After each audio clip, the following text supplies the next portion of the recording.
Oliver comes out. Lenore takes over at nickel. Ambry Thomas gets beat for the touchdown before the half. Is this going well? Are they good enough? Do they need a corner? And I would say you and I were talking about it just at the end of the game while we were watching. My ultimate takeaway on them would be there are other days you got to be better. On this day, you gave up a touchdown in each half. I think that's pretty good. Yeah. Listen, I have no complaints about just their physicality is as good as any in the league. Just top start to finish defensively. Their tackling is elite. I mean, it's elite. It's just they just don't miss tackles. Sometimes it happened again today where the guy was kind of going down. I'm like, oh my God, Hufanga and Green, these guys are going to crash. Or it might have been a different mix match. And they did, the three, but they all kind of missed each other. They are more likely to get hurt hitting each other than hit someone else. The play, it was a 2-point conversion when they had 10 guys. That was a 2-point, yeah. Yeah. And their ability, what makes them pretty awesome on defense is they can play you vertically. It's like, okay, you want to just come at us? Like Fred and Greenlaw are fucking licking their chops. Hufunga's like, I dare you to get a couple yards past the line of scrimmage. So they're great at doing that. And then their team speed laterally. Like that's what, I mean, yeah, Ambry Thomas or Diamonor Lenore, one of those guys, going to get smoked sometimes. Isn't it kind of 2023 football? Like, yeah, you're going to get beat. Are you getting beat to like DK Metcalf on a touchdown, or is it just like a 30-yard bomb? I can live with it because it's still going to be hard to score on. I think that's the key. Bend but don't break on the outside against non-ward balls. I just don't understand. Like, I cannot complain over this. It's like, our second corner. Like, what are you going to do? Like, what? Okay, well, trade 2 first rounds for Patrick Surtain. I mean, that's pretty crazy. Like, that's an organizational big picture move too, right? I mean, it's probably saying bye-bye to Ayuk. I mean, it's there's other variables. Right, and the question is like, is that electing for surgery when it's a Band-Aid problem, right? Yeah, you just watch football all day today. Like, is that big an issue? Like, who are the fucking Bills corners? White got hurt today. They got a bunch of other random guys. Who's playing for the Dolphins? I mean, it's just the Niners have one sweet corner, which is more than enough, which they did in 2000. I guess Mosley kind of came on, but I'm fine with it. I think their defense, I wouldn't touch the defense. I mean, if someone wanted to trade you like TJ Watt, like if they wanted to tank, I'd do that. I do fundamentally believe, because it'll keep coming up, if some sweet corners become available, because they might. I would not do a massive first-round trade for corners. I'm not in that business. Now, again, he's not going to be available, but like TJ Watt, Wirfs, you want to go to the line of scrimmage? I'll go to the line of scrimmage all day long. Because the Niners are good enough at the perimeter. I just think as a football team, both sides, obviously offensively, but I think defensively too, because their safeties tackle so well. And Dre Greenlaw and Fred Warner, most plays in the NFL are not go routes or, stutter and goes. Even today, how often that happened? Twice? Most of it is within 15 yards. Well, your 2 linebackers are flying there. And even their third linebacker flew and had a play today, Burks. Also, you score 30 to 35 points a game. So Ambry Thomas gives up a touchdown. Okay, well, their guy's going to give up a touchdown to your guy, right? Because you're going to score 30 to 35. That's why you score the points. You score the points because 7 points don't win the game. So you got to score the points. That's how you help out your defense. So, exactly. Did you notice? They made the Super Bowl with, Sherman that year was an all-pro level guy, and it was not the other side of the defense. Like that's where they throw. So what happens? This isn't part of Steve Wilkes.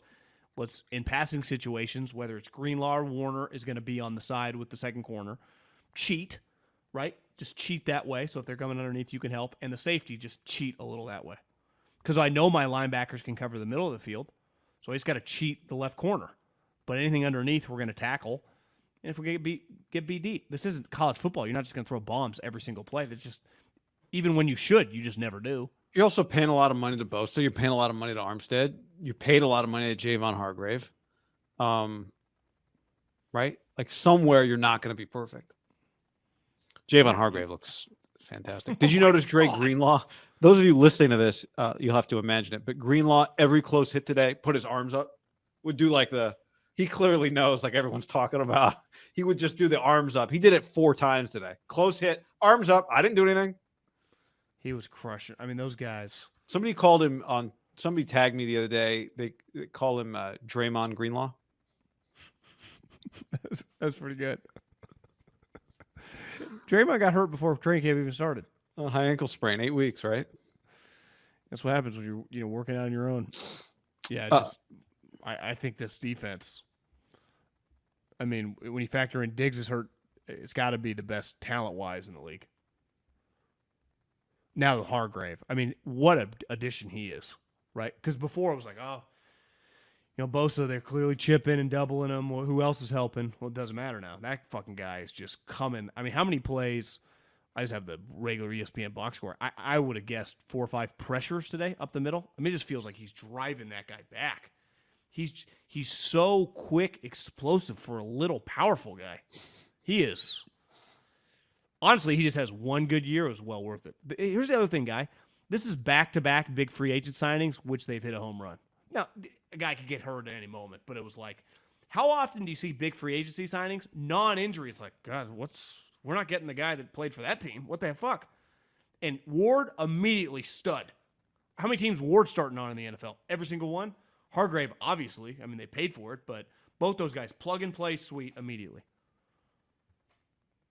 I mean, that's a huge part of just sustaining a good team. Because when you do, blow your cash on free agency, there's only going to be so many guys worth paying. So your margin for error, if there are 50 guys in a free agents class that get signed on day 1 and 2, like how many of those guys end up being really good players, right, for the next team, especially the top 10, 15 that get a lot of money, like true free agents. There's a big difference between like signing McGlinchey. I was like, oh, hold on for your ass. And right. Signing like Hargrave and Ward. Yep. Somebody just tagged me in this, John. Back to Purdy for a second. Brock Purdy's completion percentage over expected against the Cardinals was plus 28%, the highest by a quarterback with at least 20 pass attempts in a game over the last 7 seasons. His previous high was plus 5.1%. Next gen stats. There you go. Yeah, they've got a lot of good players. they've just built a really, really, really good team, and they've done it. That's what to me makes them and the Eagles kind of cool. It's like they've done it all sorts of ways. They've drafted guys high, they've wheeled and dealed, they've gotten a little lucky in the draft. You would say the Niners got more lucky as of right now with a 7th round pick, but I'd say Hurts. I didn't think Hurts could fucking be a starting quarterback in the NFL. I mean, they just have stud, impact, elite, high-priced guys everywhere.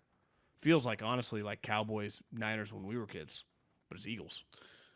Yeah, but it's Eagles. I think both teams kind of fit the bill, and the Niners look this way. Philly, they just look like really hungry teams. And Dallas has had a lot of scars over the years. They've been trying to win championships. They've had Dak for a while. They've had McCarthy. They doubt whether or not either one or both can win a championship, right? There's been time for doubt to set in. The Niners and Eagles both fully believe they are championship teams. And because they haven't won, I think their hunger levels are extremely high. And I think it's been a staple of Shanahan's teams. Like, I think it's one of Kyle's best qualities. His teams play hard all the time. So I don't know if maybe I'm imagining a narrative about them not winning a championship, but I just think those two teams, like, somebody is championship levels not getting to the Super Bowl out of the NFC between those two. And if it's Dallas, I'll be shocked. I've thought from the beginning of the McCarthy era that they're just going to lack a certain something in their DNA that's going to keep them from winning the biggest game. But those two franchises just play like they are on a mission. They play like they're on a mission. Well, there is only one of the two games. I mean, technically, you could have a bad weather day, but it's never going to be 30 degrees at Levi's, right? Or 20 degrees. I mean, I was talking to someone yesterday. They said it went from 90 2 weeks ago in Philly to now last week it was like, high 50s. Like, the weather there is just intense. It's not Green Bay or Buffalo, but it's obviously it's an inclement place. I do think the Niners can go there and win if they had to, right? If the Eagles beat, if they got the 2 seed and the Eagles, like, they are built to go on the road and win a playoff. They've proven it, right? When they've had less quarterback play. It's why I think they were so devastated last year. It's like, listen, we don't know if we're going to win the game, but we know we are equipped to play in a 30-degree, on-the-road NFC championship against a team with 10 Pro Bowlers. Like we're equal to give us a shot. And that's what I think makes the matchup so cool. Obviously, Levi's, it's Rodgers, we've used to say, would have been better off that frozen tundra game coming to the Levi's. The Niners don't win that game. Right. They would have been at a huge disadvantage. Now that they're much more explosive passing, I think that's another thing Kyle's proven. It speaks to what you were just talking about, the character, the mindset of the toughness of the team and the effort level of the team. It's why they go on the road and win. Because the only way you can go on the road and win in football at the highest level, and I would say this is why I'm not I don't take Lincoln seriously. You got to be good on defense. Like what happened? What was the difference today? Miami had been running roughshod over everybody. The Bills are like, you're scoring fucking 20 points.